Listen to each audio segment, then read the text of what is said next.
nous allons créer à partir de zéro l'application calculer vitesse finale. Au démarrage de Visual Studio, voici l'écran qui vous est offert. À partir de cet écran, déjà découvert dans la capsule démarrage, vous avez le choix entre nouveau projet, ici, le bouton nouveau projet dans la barre d'outils, ou encore le menu fichier nouveau projet. Peu importe la méthode que vous allez utiliser, vous allez aboutir à cette boîte de dialogue. Dans celle-ci, assurez-vous de faire les choix suivants s'ils ne sont pas faits par défaut. Modèle Visual C#, c'est le langage que nous utiliserons dans ce cours-ci.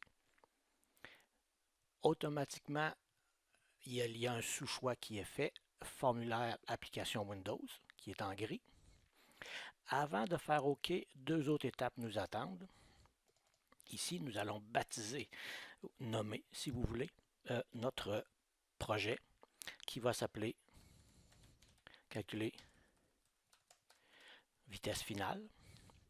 Écrivez, reproduisez intégralement ce titre pour l'instant. Nous y reviendrons. Également, il faut choisir l'emplacement où on veut enregistrer ce projet. Parcourir. Alors, je retrouve mon dossier qui s'appelle Algo et Prog. Je crée un dossier pour la semaine 3.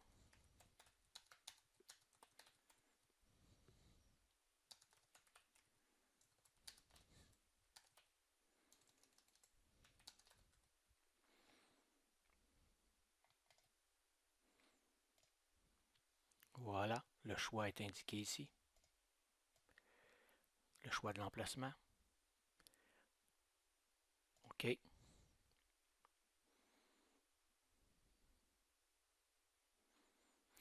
Et nous est offert à ce moment-ci un formulaire vierge.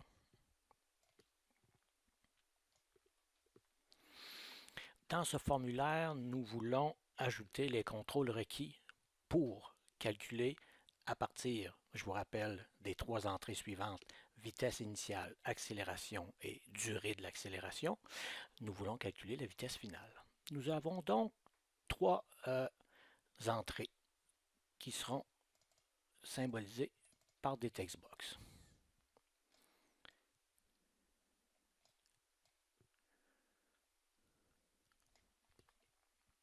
Un textbox sert à entrer des données.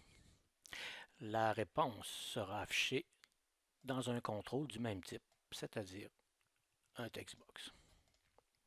Pour savoir de quoi il s'agit, on juxtapose à chaque textbox un contrôle de type label. Étiquette en bon français. L'ordre n'a pas d'importance.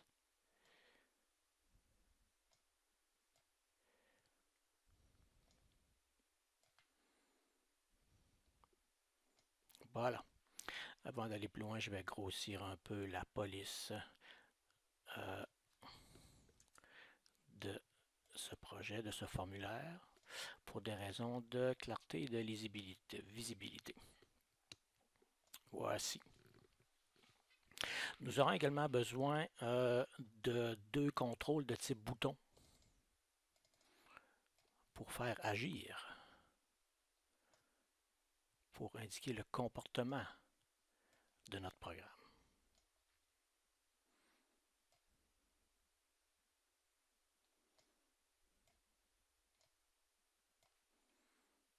Voilà.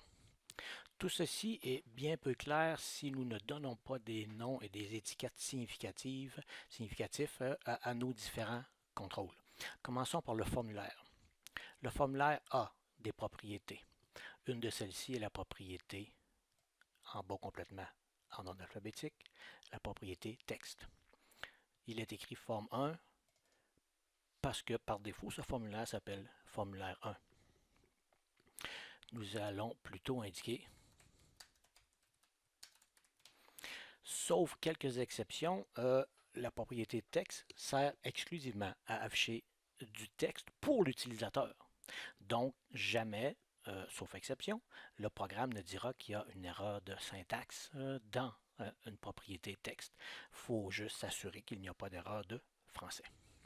Calculer vitesse finale, comme vous pouvez voir ici maintenant. Faisons la même chose avec les étiquettes qui sont là. Puisque c'est la dernière propriété qui a été utilisée, automatiquement, je me positionne dessus. Donc, je clique l'étiquette, je peux directement écrire vitesse initiale en mètres par seconde. Même chose pour le label 2 ici, qui est l'accélération en mètres par seconde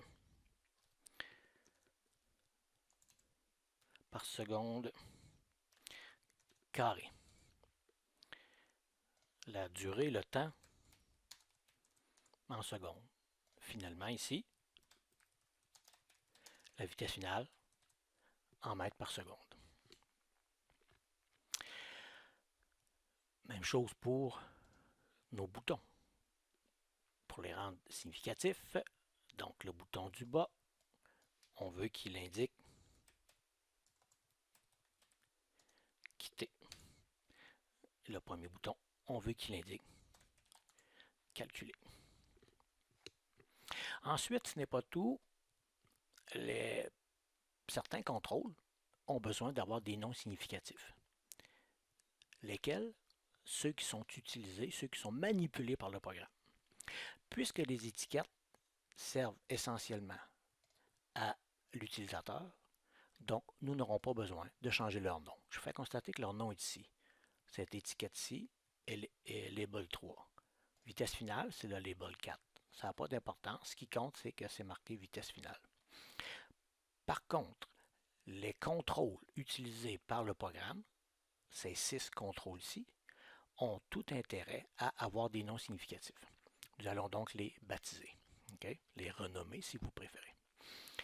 Il y a une propriété tellement importante qu'ils l'ont fait apparaître en début de liste, même si c'est N pour name, le fait de l'avoir mis entre parenthèses, ça apparaît au début. Donc, on va changer la propriété nom de ce textbox-ci. De façon standard, pour s'aider, on préfixe les différents contrôles. Donc, TXT est le préfixe pour les textbox. TXT, vitesse initiale, sans espace. Okay? Une majuscule pour chaque nouveau mot. Ici, TXT, accélération. Visual Studio gère très bien les accents, mais en tant que prof d'informatique, j'ai été trop souvent échaudé pour utiliser les accents. TXT, temps ici. Finalement, dernier textbox, TXT, vitesse finale. D'accord? Même chose pour les deux boutons. Okay? C'est plus pertinent, c'est plus significatif, eux aussi, de leur donner des noms. BTN est le préfixe pour les boutons. BTN, calculer. BTN, quitter. Voilà. Nous avons terminé la création de notre formulaire. Okay? Nous sommes prêts à exécuter ce programme-ci par le bouton démarrer. C'est sûr que pour l'instant, le programme fera bien peu puisque nous n'avons pas du tout codé le comportement de nos deux boutons quitter et calculer. Tout ce que nous pourrons voir, c'est l'interface, l'écran si vous voulez, le formulaire que nous obtiendrons lorsque nous exécuterons ce programme-ci. Le voici. Voici le programme que nous obtiendrons qui roule tel qu'on peut le voir ici. Calculer vitesse finale, ok, avec l'icône qui est celui-ci par défaut. Si je clique sur calculer et quitter, il ne se passe évidemment rien, même si je dis que la vitesse initiale est 100, que j'accélère de 1 pendant 25 secondes. Il ne se passe rien ici. Ça met fin à cette étape-ci de création du formulaire. Dans la prochaine capsule, modifier un programme existant, nous verrons comment réutiliser ce formulaire-ci, ce projet-ci, et le modifier en indiquant, en précisant, en codant le comportement des boutons calculés et quittés.